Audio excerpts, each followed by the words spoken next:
अपनी सफलता की सीढ़ी चढ़ रहे होते हैं तो कुछ ऐसी चीज़ें हैं जो आपकी राह में बाधा के रूप में रहती है, लेकिन आप उसको देख नहीं पाते हैं। आज उसी चीज़ के बारे में मैं डिस्कस करूंगा आपके साथ, और इसके साथ ही मैं अपना थोड़ा सा परिचय दे देता हूं। मैं हूं संजीव चौधरी और आप देख रहे हैं तीखी सच। एक आम बोलचाल की भाषा में एक शब्द है जो कि काफ़ी प्रचलित है और जो शायद आप भी किसी और के लिए यूज़ करते होंगे और आपके लिए भी कोई और यूज़ करता होगा, जिसको ईगो और एटीट्यूड कहते हैं। ईगो और एटीट्यूड आखिर होता क्या है? ये ईगो और एटीट्यूड कैसे आपको नहीं दिखता है, दूसरे को दिख रहा होता है, और ये ईगो और एटीट्यूड किस तरह से आपकी सफलता में बाधा डाल रही होती है और आप उसको नज़रअंदाज करके बढ़ रहे होते हैं। जो आपकी सक्सेस का रेट है वो बिल्कुल डिक्रीजिंग लेवल पे होता है, लेकिन आपको वो पता नहीं चल पाती है। आज उसी चीज़ के बारे में हम डिस्कस करेंगे कि आखिर ये ईगो होता क्या है। ईगो का ढेर सारे डिफिनीशंस आप देखे होंगे, बहुत सारे आपके अंदर भी एग्जाम्पल सेट होंगे, बहुत सारे आपके अंदर उसका डिफिनीशन अपने अकॉर्डिंग आपने सेट किया होगा। लेकिन अगर मेरी पर्सपेक्टिव से देखा जाए, ये वीडियो वायरल होगा तो शायद सब लोग का अपना अपना कमेंट होगा कि ये नहीं है, ये नहीं है। लेकिन अगर इसका मेरे पर्सपेक्टिव से इसकी डिफिनीशन को देखें तो ईगो एक ऐसी चीज़ है जो आप नहीं होते हुए भी आप खुद को वो मानते हैं। Considering yourself which you are not and trying to protect hard.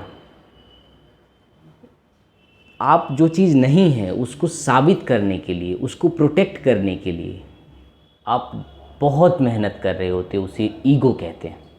वहीं पे अगर एटीट्यूड की बात करें, जो कि एक पॉजिटिव सेंस में भी होता है, एटीट्यूड अगर ओवर हो जाए तो वो नेगेटिव में चली जाती है। अगर एटीट्यूड मेंटेन रहे तो वो आपको सफलता की सीढ़ी चढ़ने में बहुत हेल्प करती है। एटीट्यूड की जहाँ तक बात है, attitude is a act how to deal with any situation. Attitude एक ऐसी चीज़ है कि आप किसी भी सिचुएशन में आपका एक्ट कैसा होता है, आप कैसे उसको रिएक्ट करते हैं।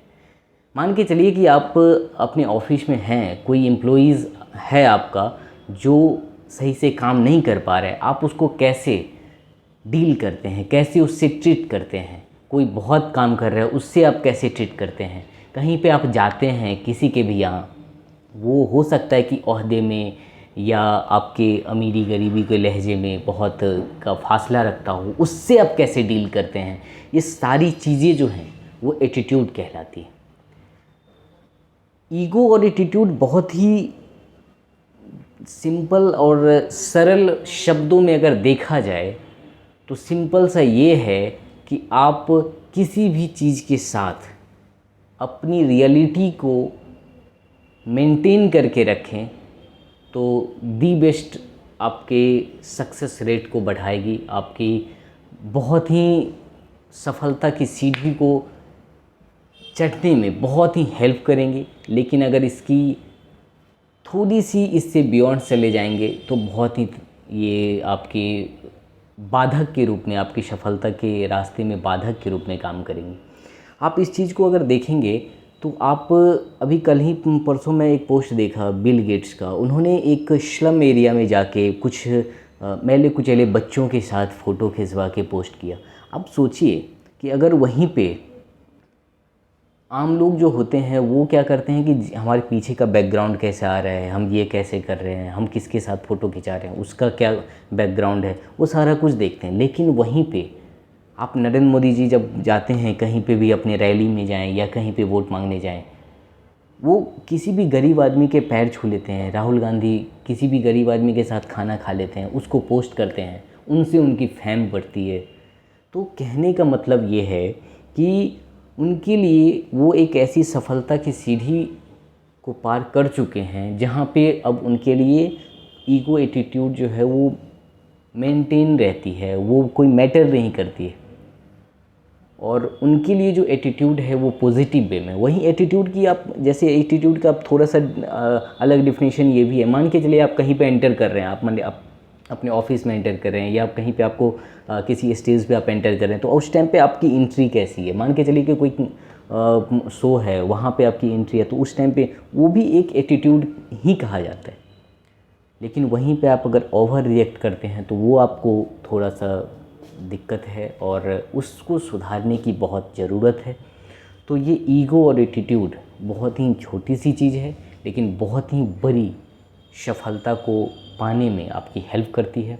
इसको हमेशा आप मेंटेन करके रखें, इससे हमेशा सही तरीके से डील करें कि आप कहाँ पे अपना एटीट्यूड कैसा रखें, कहाँ पे आपकी ईगो पॉजिटिव वे में है, कहाँ पे नेगेटिव वे में है। तो आप कहीं पे ईगो आपको रखना ही नहीं है। मान के चलिए कि आप कहीं पे एंटर किए, हाँ, और आपकी ताली बजनी चाहिए लेकिन नहीं बजी, तो इससे आपको घबराने की कोई ज़रूरत नहीं है।